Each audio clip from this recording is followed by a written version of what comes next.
जंजाल कहानी, मुंशी प्रेमचंद। कहानी शुरू करने से पहले अगर आपको दिल को गहराई तक छू लेने वाली सच्ची और क्लासिक हिंदी कहानियां सुनना पसंद है तो आपके अपने चैनल पेज से पावर को जरूर सब्सक्राइब करें। आपका एक छोटा सा प्रयास यानी एक क्लिक हमें और भी बेहतरीन, नायाब और लंबी कहानियां आप तक लाने की नई ताकत और प्रेरणा देता है। तो चलिए अपने दिल को ठान लीजिए, क्योंकि आज का सफर आपको भावुक कर देगा। आज हम आपको सुनाने जा रहे हैं कथा सम्राट मुंशी प्रेमचंद जी की लिखी एक ऐसी कहानी जो हर उस घर की कहानी है जहां इच्छाओं और मजबूरियों के बीच जंग चलती रहती है। इस कहानी का नाम है जंजाल। कहते हैं कि सहनशीलता बंद हवा की तरह आने वाली आंधी की पहली निशानी हुआ करती है। जब इंसान बहुत देर तक चुप रहता है तो उसके भीतर एक तूफान पल रहा होता है। पार्वती के जीवन में भी कुछ ऐसा ही तूफान पल रहा था। उसे अपने पति सुरेंद्रनाथ के साथ रहते हुए 5 साल से ज्यादा का वक्त बीत चुका था। इन 5 सालों में उसने एक आदर्श पत्नी की तरह घर संभाला था, गृहस्थी की गाड़ी खींची थी, लेकिन अपने लिए कभी कुछ नहीं मांगा था। उसने कभी जुबान खोलकर कोई फरमाइश नहीं की, लेकिन इसका मतलब यह नहीं था कि उसके मन में इच्छाएं नहीं थी। औरत का मन तो गहनों और कपड़ों के लिए ललचाता ही है। यदि वह कभी दबी जुबान से या इशारों इशारों में किसी नए गहने या रेशमी साड़ी की चर्चा करती तो सुरेंद्रनाथ अत्यंत बेबसी के साथ अपनी खाली जेब टटोलते हुए कहते, पार्वती, मेरी आमदनी और घर का खर्च सबका हिसाब किताब तुम्हारे ही हाथ में है, तुम खुद देख लो। यदि इसमें कोई गुंजाइश दिखाई दे तो जो चाहे चीजें बनवा लो। मेरे लिए इससे अधिक प्रसन्नता की बात और क्या होगी कि मैं तुम्हें गहनों से सजी हुई देखूं। मैं तो खुद चाहता हूं कि तुम रानी बनकर रहो। यह उत्तर सुनकर पार्वती का मन बुझ जाता। वह सिर झुका लेती और घंटों सोचती रहती। वह सोचती कि क्या मैं सारी उम्र यूं ही नंगी बुच्ची बनी रहती रहूंगी? क्या मेरी कलाई कभी सोने के कंगन से नहीं सजेगी कि कभी वह हिसाब की डायरी लेकर बैठती? सोचती कि यह खर्च ना करूं, दूध कम कर दूं या धोबी का खर्च बचा लूं। हाँ, लेकिन गृहस्थी का चूल कभी ठीक नहीं बैठता था। आमदनी अठन्नी और खर्चा रुपया वाली हालत थी। उसके पास शादी के समय के कुछ थोड़े बहुत गहने थे, लेकिन वह उन्हें भी नहीं पहनती थी। उसे लगता था कि यह पुराने फैशन के गहने पहनकर वह और ज्यादा गरीब दिखेगी। त्योहार हो या कोई उत्सव, वह प्रायः सादी सूती साड़ी पहनकर ही रह जाती थी। वह अपनी मेहरी और पड़ोसन को यह दिखाना चाहती थी कि उसे गहनों की भूख नहीं है। वह इन सब मोह माया से ऊपर है। लेकिन सच तो यह था कि यह सादगी उसके संतोष का नहीं, बल्कि उसके दुर्भाग्य और पति की निर्धनता का ऐलान थी। उसे रह रह कर विचार आता कि मेरे लिए सुरेंद्र जितना कुछ कर सकते हैं उतना नहीं करते। वे मेरी शराफत, मेरी चुप्पी और मेरे सीधेपन का नाजायज फायदा उठाते हैं। अगर मैं भी दूसरी औरतों की तरह रोज झगड़ा करती, रोती धोती, तो शायद वे कहीं से भी पैसे लाकर आरज मेरी झोली भर देते। निराश होकर वह कभी कभी सुरेंद्र से झगड़ना चाहती। वह बिना बात के मुंह फेरकर बात करती, बर्तनों को जोर से पटकती, उन्हें सुना सुनाकर अपने फूटे भाग्य को कोसती। सुरेंद्र समझदार थे, वे समझ जाते कि इस समय हवा का रुख बदला हुआ है। देवी जी का मूड खराब है, इसलिए वे चुपचाप सिर झुकाकर वहां से बचकर निकल जाते। कभी कभी गंगा स्नान या किसी मेले से लौटकर जब वह दूसरी औरतों को लदावदा देखती तो पार्वती पर गहनों का उन्माद सछा जाता। वह संकल्प करती कि अब चाहे जो हो जाए एक बार मन की निकाल ही लूं। जो 400 रुपए संदूक में बचे हुए हैं उनकी कोई चीज बनवा लूं। कल की चिंता में आज क्यों मरूं? लेकिन एक क्षण में जैसे ही घर की जिम्मेदारियां सामने आती, उसका यह उन्माद उड़नन छू हो जाता। यहां तक कि लगातार सहन करने के कारण, मन को मारने के कारण उसकी सजने संवरने की इच्छाएं मरकर मन के किसी अंधेरे कोने में पड़ी रहती थी। मगर आज 5 साल के बाद वह मरी हुई इच्छा फिर से जागृत हुई है। और जब कोई दबी हुई इच्छा जागती है तो वह बहुत शोर मचाती है। इस इच्छा में सिर्फ बेचैनी नहीं है, बल्कि एक गहरी दुखदाई उदासी भी है। खबर आई है कि पार्वती के छोटे भाई की शादी होने वाली है। उसके मायके से बुलावा आया, एक रूह हो आया है। यह उसके सगे भाई की शादी है। इस समारोह में भाग लेना, वहां जाना, समाज में बैठना बहुत जरूरी है। और ऐसे मौके पर गहनों का पहनना सिर्फ शौक नहीं बल्कि नाक का सवाल बन गया है। इस बार इस अवसर पर सुरेंद्र नाथ भी अपनी विवशता का बहाना ना कर सके। वे जानते थे कि मायके में बहन की इज्जत उसके पति की हैसियत से आकी जाती है। अगर पार्वती खाली हाथ में सुनी कलाई लेकर गई तो लोग क्या कहेंगे? शाम के समय जब सूरज ढल रहा था, सुरेंद्र बाहर से लपके हुए तेज कदमों से घर आए। आज उनका चेहरा थका हुआ नहीं बल्कि चमक रहा था। एक अजीब सी विजय की मुस्कान थी उनके होठों पर। उन्होंने आते ही पार्वती के हाथ में मखमल की एक पोटली रख दी। पार्वती का दिल धक से रह गया। उसने कांपते हाथों से पोटली की गांठ खोली। अंदर देखा तो उसकी आंखें चुंधिया गईं। पोटली में सोने का एक भारी जड़ाऊ कंगन, एक चमकता हुआ चंद्रहार और कानों के लिए कीमती झुमके रखे थे। पार्वती खुशी से उछल पड़ी, लेकिन अगले ही पल वो कुछ सहम सी गई। उसे सपने में भी उम्मीद नहीं थी कि सुरेंद्र, जो एक एक पैसे का हिसाब रखते हैं, उसके लिए इतनी और ऐसी कीमती चीजें लाएंगे। खुशी के बदले एक व्याकुलता, एक अनजाना भय उसके मन में बैठ गया। वो डरते डरते धीमी आवाज में बोली, यह कितने के हैं सुरेंद्र? पसंद तो है ना? कहीं नकली तो नहीं? सुरेंद्र ने मुस्कुराकर कहा, अरे पगली, पहले पहनकर तो देख पसंद आए या नहीं। पार्वती ने फिर पूछा, पहले दाम तो बताओ, मेरा कलेजा बैठा जा रहा है। सुरेंद्र ने सहज भाव से कहा, ज्यादा नहीं, बस 400 के हैं। पार्वती ने अविश्वास से उनकी आंखों में देखा। सच? 400 में इतना सोना? और मेरे पास तो इतने रुपए थे भी नहीं, फिर तुम लाए कहां से? सुरेंद्र ने बात टालते हुए कहा, अरे वह सब छोड़ो, इंतजाम हो गया। पार्वती का शक गहरा गया। सच बताओ, उधार तो नहीं लेने पड़े? कहीं ब्याज पर तो नहीं लाए? सुरेंद्र ने झूठ बोला, लेकिन आत्मविश्वास से नहीं। उधार क्या लेना? दफ्तर से थोड़ा फंड मिला था, कुछ तो दोस्तों से इधर उधर किया। पार्वती ने गहनों को अपने गले से लगाकर देखा। आईने में अपनी सूरत निहारी। 5 साल की प्यास बुझ रही थी। सुरेंद्र ने वास्तविकता छुपानी चाहिए थी, लेकिन अपनी विशाल हृदयता का बखान किए बिना, अपनी कुर्बानी का श्रेय लिए बिना कोई पुरुष रह नहीं सकता। उन्होंने सोचा कि इसे क्या पता चलेगा कि इन गहनों के लिए मैं इस समय कितने भारी बोझ के नीचे दबा जा रहा हूं। महाजन का ब्याज मेरी हड्डियों को चबा जाएगा। वे भावुक होकर बोले, सच सच कह दूं पार्वती, 1200 रुपए लगे हैं। पूरे 1200। पार्वती सन्न रह गई। 10 रुपए उस जमाने में यह एक बहुत बड़ी रकम थी। उसने पति को एक पल के लिए तिरस्कार की दृष्टि से देखा, जैसे कह रही हो कि इतना पागलपन करने की क्या जरूरत थी, और बोली, तो इतनी महंगी चीजें लाने की क्या जरूरत थी? हम गरीब लोग हैं, हमें यह शोभा देता है। दानवीर कर्ण जैसी लापरवाही के साथ कॉलर ठीक करते हुए सुरेंद्र बोले, एक मुद्दत के बाद, 5 साल के इंतजार के बाद जब जेवर बनवाने लगा तो क्या कंजूसी करने बैठता? शर्म भी तो कोई चीज है, मेरी नाक भी तो है। पार्वती ने पति की ओर अब कृतज्ञता की दृष्टि से देखा। उस दृष्टि में बहुत कुछ था। कुछ प्यार की झलक थी, कुछ शिकायत थी, कुछ गर्व था कि मेरा पति मुझे इतना चाहता है, और कुछ परेशानी थी उस कर्ज की। उसने और अधिक प्रश्न ना किए। उसे डर था कि कहीं कोई ऐसी कड़वी बात कुछ न कानों में ना पड़ जाए जिससे इन गहनों को वापस कर देना ही जरूरी हो जाए, और वह इन गहनों को अब खोना नहीं चाहती थी। सच ही है, जिस व्यक्ति के हलक में प्यास से कांटे पड़ चुके हों, वह यह नहीं पूछता कि पानी पिलाने वाला बर्तन सोने का है या मिट्टी का, और पानी किसने भरा है। वह बस पानी पीता है। अगले 1 हफ्ते तक पार्वती एक दूसरी ही दुनिया में रही। उसके पैर जमीन पर नहीं पड़ते थे। उसके अंदाज में एक शान आ गई थी।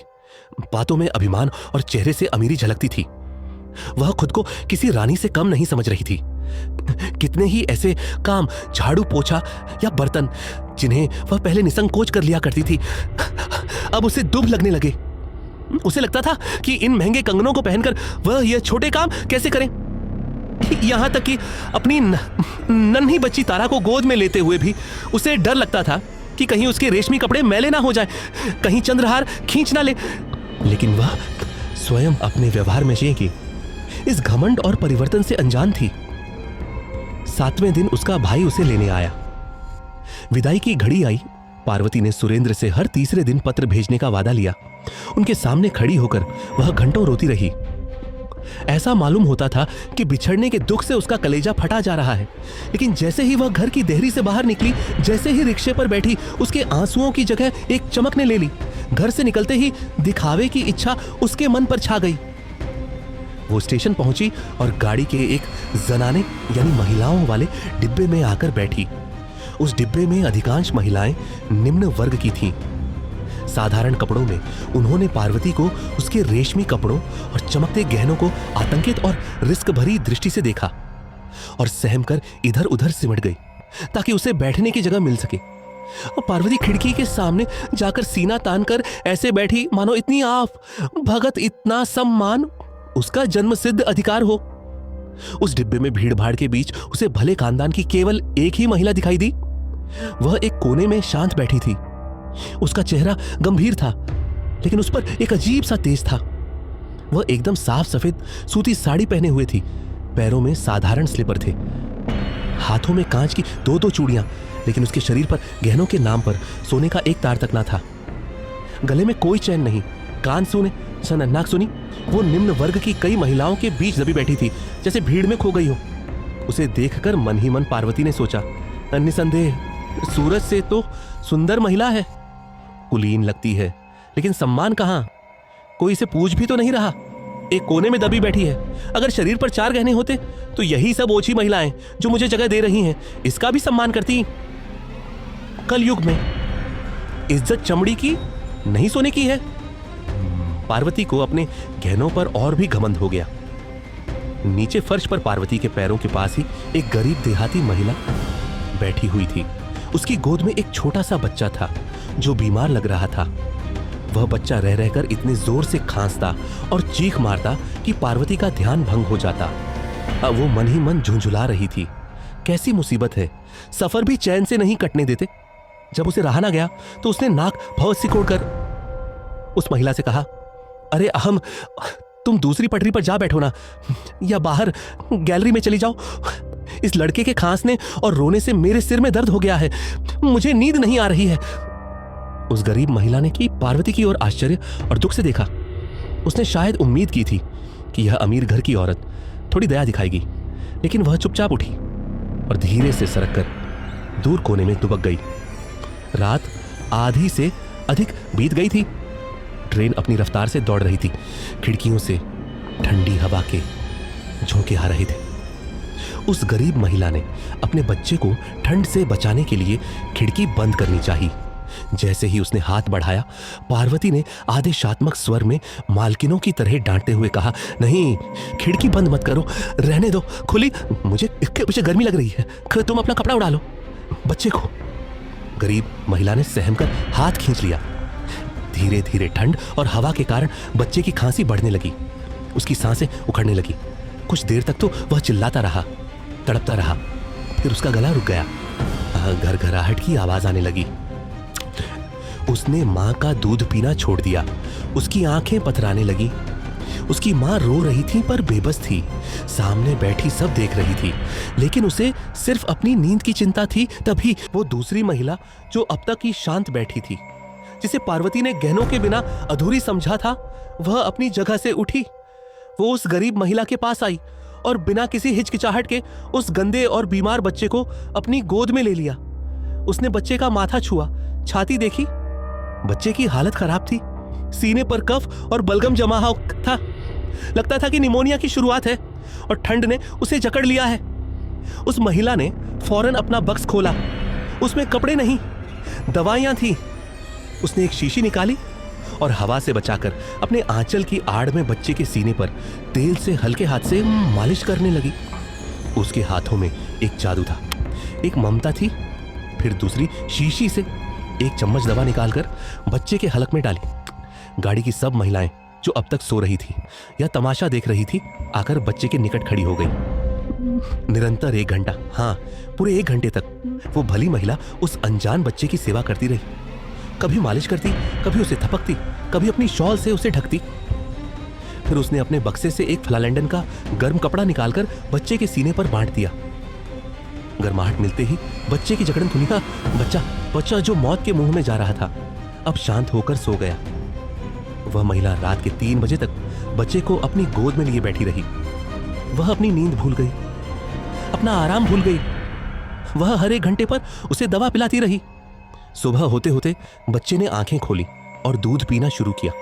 उसके गले की घरघराहट बंद हो गई थी। बच्चे की मां उस देवती समान महिला के पैरों पर गिर पड़ी। वह रो रोकर आंसुओं से उसके पैर धोते हुए उसे धन्यवाद देने लगी। दीदी, तुम ना होती तो आज मेरा लाल नहीं बचता। तुम साक्षात देवी हो। इलाहाबाद स्टेशन आया, गाड़ी रुकी। पार्वती और वह सीधी साधी महिला दोनों को यहीं उतरना था। पार्वती ने कुल्ली को आवाज लगाई।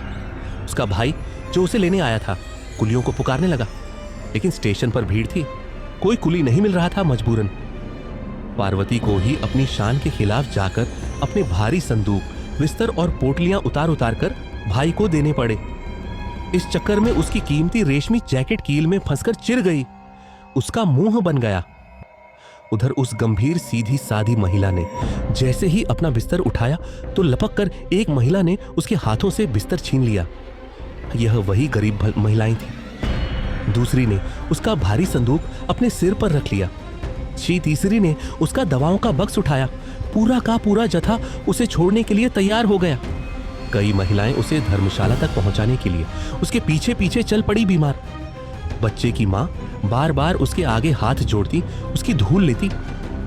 दूसरी महिलाएं भी उससे गले मिल रही थी, रो रही थी। ऐसा लगता था मानो वे किसी अपने सगे, किसी आत्मीय से बिछड़ रही हो। लेकिन किसी ने पार्वती की बात भी ना पूछी, किसी ने उसके रहे और इसे उसकी तरफ देखा भी नहीं, बल्कि उसके जाने से सब महिलाओं को एक सच्ची खुशी हुई, मानो सिर से एक बला टल गई हो, एक मुसीबत गई हो। अब उन्हें जरा कमर सीधी करने की जगह तो मिलेगी। बीमार बच्चे की मां ने तो जाते जाते उसे घृणा और नफरत की दृष्टि से देखा और मन ही मन उसे जी भरकर कोसा होगा। पार्वती ने मन में अपनी जलन को शांत करने के लिए कहा, इस सीधी साधी औरत ने तो गवारों पर अच्छा ही रंग जमा लिया। सभी महिलाएं इसकी नौकर बन गई, मानो कोई जादू टोना या मंत्र ही फूंक दिया हो। इन अनपढ़ गवारों के बीच तो ऐसा हो सकता है, लेकिन किसी भले घर में, किसी ऊंची सोसाइटी में इसे कौन घास डालेगा। वहां तो कपड़ों और गहनों से ही पहचान होती है। वह अपनी हार को मानने को तैयार नहीं थी। पार्वती का मायका शहर से सटी एक ऐसी अजीब बस्ती में था जिसे ना पूरी तरह शहर कह सकते थे, ना देहात। वहां शहर की तो एक भी सुविधा ना थी, ना बिजली, ना नल, ना पक्की सड़कें, मगर देहात के सभी कष्ट मौजूद थे। वहां का दूध शहर वाले पी जाते थे, सब्जी शहर चली जाती थी। पार्वती के पिता के पास कुछ जमीन थी, लेकिन वे मजदूरों की कमी के कारण खेती ना कर सकते थे। उसके दोनों भाई अंग्रेजी पढ़ते थे और वकालत का सपना देखते थे।